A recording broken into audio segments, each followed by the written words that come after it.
बिल्कुल हम कागज पे नूठा लगावे तैयार हैं। जे के घरे पलका पे बैठ के भोजन होने लगे हुए, समझ लियो तुम्हारी अब स्थिति गड़बड़ हो बीमारी है। सोने वाले पलंग पर कभी बैठ करके भोजन नहीं करना चाहिए। आओ मम्मा। न और माताओं से हाथ जोड़ के निवेदन है, अगर तुम चाहती हो कि तुम्हारी औलाद संस्कारवान बने तो कबहू भूल के अपने बच्चा को पलंग पे बैठ के भोजन न करेगी जे पे सोत हो। कभी अपने बच्चे को पलंग पर बैठकर। दूसरा निवेदन, अपने बच्चों को बुरी नजर से तो बचाना। नजर तो तुम्हारे खूब उतारत और कहते हो कि बुराई नजर ने लग जाए, तो अपने बच्चों को बुरी नजर से बचाना, पर उससे ज्यादा बुरी संगत से भी बचाना, क्योंकि बुरी नजर से बच गए पर अगर बुरी संगत में फंस गए तो गड़बड़ हो जाएगा। अपने बच्चों को बुरी संगत से भी बचा के रखना। पलंग पे कभी अपने बच्चे को बैठ के भोजन मत कराना। घर के दरवाजे ताश ने खिलन दियो और घेरी फिर रही हो सो मार गयो, हम का कर ले। अब जब तुम्हारी बिल्कुल मूड़ा ही चढ़ गई हुज्जे और जे के दरवाजे खिलत होए सो खबर कर ले उनकी का गाते हैं, तेल का हाथे और अब का है। कर ले अपने अपने गांव की खबर, सांच को का आंच और खिलत होए तो आ जाई कसम खा के जाइयो कि हमारे दरवाजे ताश बारे ने बैठ। कचू कचू कहते हैं गुरु जी हमारे ऊसी नहीं खेल है, हमारे तो चाय की खेलत है, चाय की। अच्छा जुआ एक ऐसी चीज है, धर्मराज दुष्टर जब उस जगह पर बैठा तो ऐसी बुद्धि खराब हुई कि दाव में घर की पत्नी को खेल गया। खेल गया कि नहीं खेल गया? दुष्टर जैसा समझदार व्यक्ति की बुद्धि ऐसी हो गई कि जुआ के दाव पे पत्नी को खेल गया, अपनी बुद्धि कहां न बचे। और अगर किसी व्यक्ति का अच्छा समय आना हो, घर के दरवाजे गैया गोबर करन लगे, मोनी मोड़ा मोहल्ला के तुम्हारे घर खेल बयान लगे, समझ लियो तुम्हारे दिन फिर बेवारे हैं, अच्छे दिन आने हैं। कोई साधु ब्राह्मण तुम्हारे घर में आने लगे, समझ लेना तुम्हारे दिन फिर बेवारे हैं।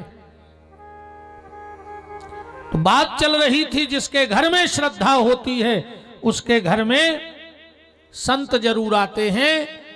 श्रद्धा रूपी पार्वती का जन्म हुआ और देव ऋषि नारद आ गए। राजा हिमांचल ने कहा हमारी बेटी का भविष्य बताओ। नारद जी मन ही मन प्रणाम करके कहते हैं कि महाराज हिमांचल, तुम उसका भविष्य पूछ रहे हो जिसका नाम लेने से बड़ों बड़ों का भविष्य बन जाता है। माता की कृपा जिस पे हो जाए कोई कमी रहेगी? बताओ। फिर भी अब नारद जी को लोकाचार में बताना तो है, तो बोले महाराज ये बिटिया के भाग्य में लिखो है, ऐसो पति मिले है। बोले कैसो? के जोगी जटिले अकाम मन, नगने अमंगल भेष, यह स्वामी अस कहे मिले परिहस्त महरेख। दक्ष तो हिमांचल राजा तो घबरा गए। नारद जी बोले घबराओ ने? बोले काहे? बोले जे जे बर के दोष बखाने, ये सब शंकर जी में है। और शंकर जी ऐसे देवता हैं कि उते गुण जा अवगुण जाके भी गुण बन जाता। शंकर जी के पास अवगुण भी गुण बन जाता। उदाहरण जैसे मान के चलो कोनो बिटिया की कुंडली में लिखो है कि एको पति जेल में रहे, अब कुंडली में लिखो जेल में रहे, माँ बाप तो घबरा जे, नहीं घबरा जे कि बताओ हमारी मोड़ी को जैसे ब्याह हो जे वो जेल में रहे, पर ऐसो भी तो हो सकत कि वो जेलर होए, ऐसो भी हो सकत वो जेल पुलिस में होए, ऐसो भी हो सकत वो जेल को डॉक्टर होए, ऐसो भी हो सकत वो जेल को ठेकेदार होए, तो वो भी तो जेल में रहे है। जे को जेल में खाना को ठेका लाए हैं, डॉक्टर का जेल में न जात हो जे रोज दवाई को, वो भी तो दिन भर उताई रहत, शाम को छुट्टी होके आत हुई है। पार्वती खड़ी खड़ी सुन रही थी और मन ही मन, वो तो जन्म जन्मांतर का साथ है, पर लीला में मन ही मन भगवान शंकर की तपस्या के लिए सुनते ही सुनते घर से निकल पड़ी।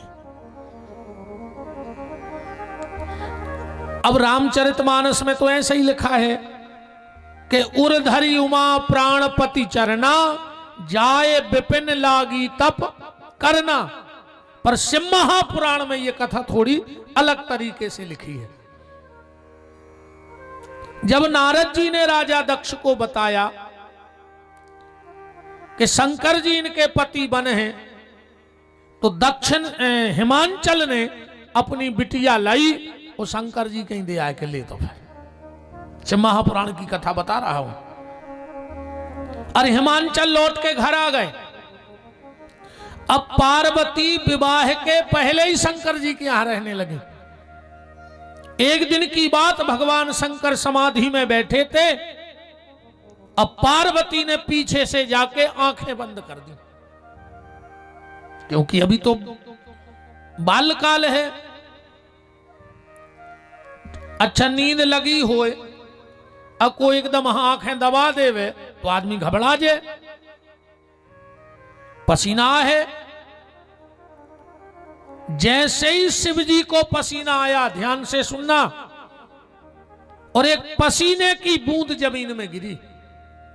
जैसे ही वो पसीने की बूंद जमीन में गिरी, एक बालक का जन्म हो गया। और उसने इतना रुदन किया, इतना रुदन किया, पर शंकर जी पार्वती को डांट रहे थे। सुने शंकर जी ने, सुनो वो रुदन, और न पार्वती ने। जब उस बालक का रोना बहुत हो गया, तो पृथ्वी फट गई बीच में से, और नारी का रूप लेकर उस बालक को उठाया और भगवान शंकर के पास पहुंचे। कहा, भोलेनाथ है आपका बालक?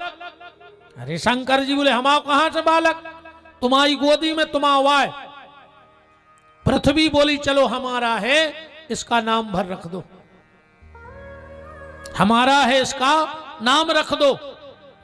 भगवान शंकर ने कहा, देवी ये सबका मंगल करेगा, इसलिए इसका नाम होगा मंगल। और तुम्हारी गोदी में मैंने देखा है, इसलिए इसका नाम होगा भौम। जो मंगलवार को दिन है ना, ये शंकर जी के पसीने की बूंद से हुआ है, शिव जी का बेटा है। पृथ्वी ने इसको पाला पोसा, और मंगल ने भगवान शंकर से कुछ दिन मांगे कि भोलेनाथ आपने कहा है हम संसार का मंगल करेंगे, तो हम करेंगे, पर कुछ दिन हम अपनी माता की सेवा में रहेंगे, और इन दिनों अगर कोई मेरी मां को कष्ट देगा तो हम उसका अमंगल अलग से करेंगे। कितने दिन मांगे मंगल ने? ध्यान से बात को समझ लेना। जो यहां अगर कोई ज्योतिषी बैठे हो और हमारी बात गलत हो तो बताना। अगर कुंडली में कर्क राशि का मंगल बैठ जाए, वो आदमी भली महल में जन्म लाए, पर मर है झोपड़िया में, कंगाल कर दे वो घर को। और अगर वही मंगल कुंडली में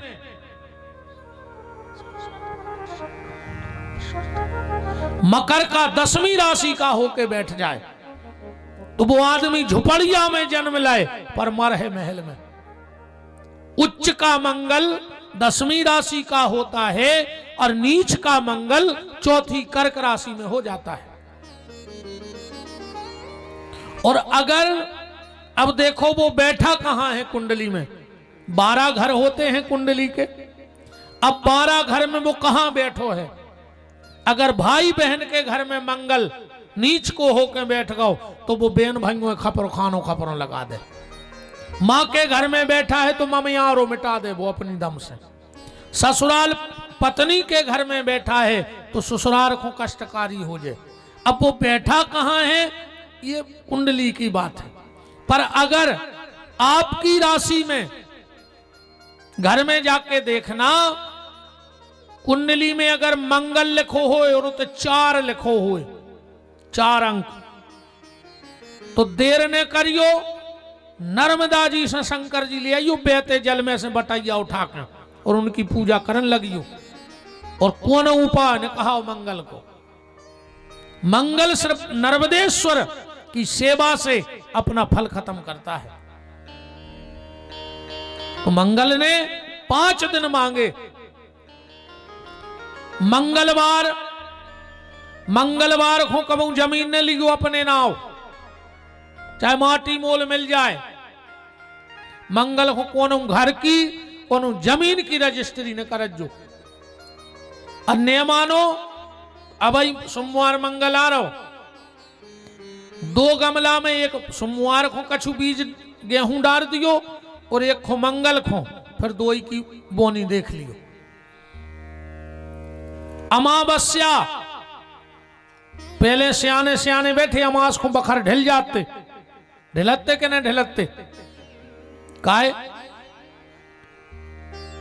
सियाने ज्यादा जान शास्त्र ने सुनते पर उनको ज्ञान बहुत है। तो सियानों को पहले अब क्या बताएं, पहले नारी हकत्ती खेत में नहीं हकत्ती। अच्छा हाथ उठाओ कौन कौन को खबर है, उठा तो देखो ना, हम कछु पैसा मांग रहा है। हाँ की है। अब उल्टो होगा और कल युग में पहले खेत में नारी हकत्ती और आज घर में नारी हाँ कराई नहीं हाँ कराई। अब अच्छा हाथ उठाओ, अब एक नहीं उठा रहा हूं, जे भी देखा लगी कि हमारे ने उठा फिर हम बते पीतम भज्जा ने तो हाथ बांध लेके धोखे से उठने जाए।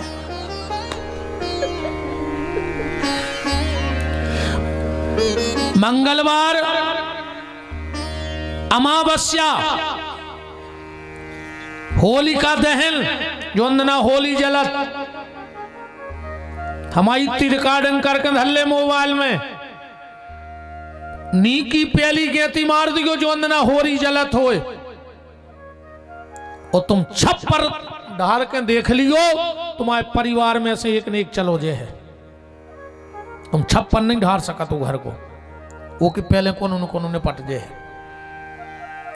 भूल के कमाऊं मंगल अमास और होलिका दहन नीने खोद गयो पहली कुआ की पहली गेती ने मार गयो को उन्हें कितना मुहूर्त बता दो हो।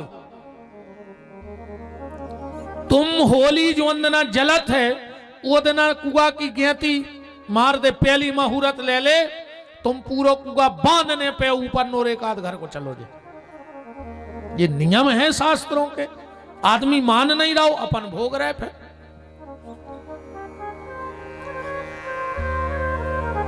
तो मंगल का जन्म हुआ, भगवान शंकर पार्वती को राजा हिमांचल के यहां कर गए। फिर पार्वती जंगल में गई तपस्या करने। गोस्वामी जी ने सिर्फ इतना लिखा है कि उर्धरी उमा प्राणपति चरना जाए विपिन लागी तप करना, पर ये मंगल की उत्पत्ति की कथा गोस्वामी जी ने रामायण में नहीं लिखी। और सीधी सीधी गोस्वामी जी ने कहा भी है कि हम तो भैया सार सार लिख रहा है, अगर हम विस्तृत चर्चा लिखन लगे हैं तो रामायण में बन है ही ना। तुमने तो सार सार निकाल के रख दो कि अब तुम और ढूंढा तरफ। सीधी सीधी गली बताई, अब घूमत फरत अपन रहो। माता पार्वती तपस्या कर रही हैं और यहां भगवान शंकर समाधि से उठे। देवता ब्रह्मा जी के पास गए। ब्रह्मा जी से बोले कि शंकर जी से कहो कि ब्याह कर ले में। ब्रह्मा जी बोले भैया अपन तो नहीं कह सकत, बे कई जनों की मान है। बोले कौन की? बोले राम जी की। सब देवता भगवान से प्रार्थना करी और राम जी ने जाके शंकर जी को ब्याह को राजी करे। इतने तक कि राम जी को झोली फैलाने पड़ी भोलेनाथ के सामने। चौपाई पढ़ो। भोलेनाथ राम जी कह रहे हैं कि अगर आप मुझ पर प्रेम करते हो तो आप विवाह कर लो। यह पर मांगहु देह